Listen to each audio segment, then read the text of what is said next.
နေတာပါဒီလိုမျိုးကိုယ့်ရဲ့ဖုန်းမှာ wallpaper ကိုဒါ style ကြလူငယ်ပြီးထားခြင်းနဲ့ညီကိုတို့အတွက်ဘယ်လိုမျိုးထားရမလဲဆိုတာကိုကျွန်တော်ဒီဗီဒီယိုမှာလာပြီးတော့လုပ်ပြပေးမှာပဲဖြစ်ပါတယ်ဗျအဲ့တော့ညီကိုတို့တွေနဲ့ဒီလိုမျိုး style ကြထားခြင်းနဲ့ဆိုလို့ရှိရင်တော့ကျွန်တော်ရဲ့ဗီဒီယိုကိုစောင့်ကြည့်သွားပါဒါဆိုကျွန်တော်တို့စလိုက်ရအောင်အရင်ဆုံးကျွန်တော်တို့ Google Play Store ကိုတွားပြီးတော့ TikTok Lite Wallpaper ဆိုတဲ့ software လေးကိုအရင်ဆုံး down ထားရမယ်ပြီးလို့ရှိရင်တော့ TikTok ထဲကိုဝင်မယ် TikTok ရဲ့ server မှာဒီ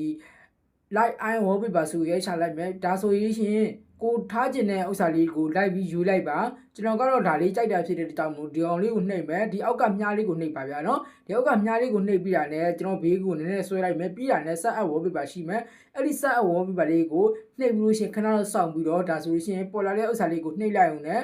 ကျွန်တော်တို့ဒါကိုယ့်ရဲ့ဖုန်း wallpaper မှာဒီလိုမျိုး style ကြလေးထားလို့ရပါပြီဗျအဲ့တော့ညီကိုတို့အတွက်အကျိုးရှိတယ်ဆိုလို့ရှိရင်ကျွန်တော်ရဲ့ဗီဒီယိုလေးကို like and follow ရ subscribe ပါလေးလုပ်ခဲ့ပြီးဖို့လည်းတောင်းဆိုချင်ပါတယ်ဗျာနော်အားလုံးကိုကျေးဇူးအများကြီးတင်ပါတယ်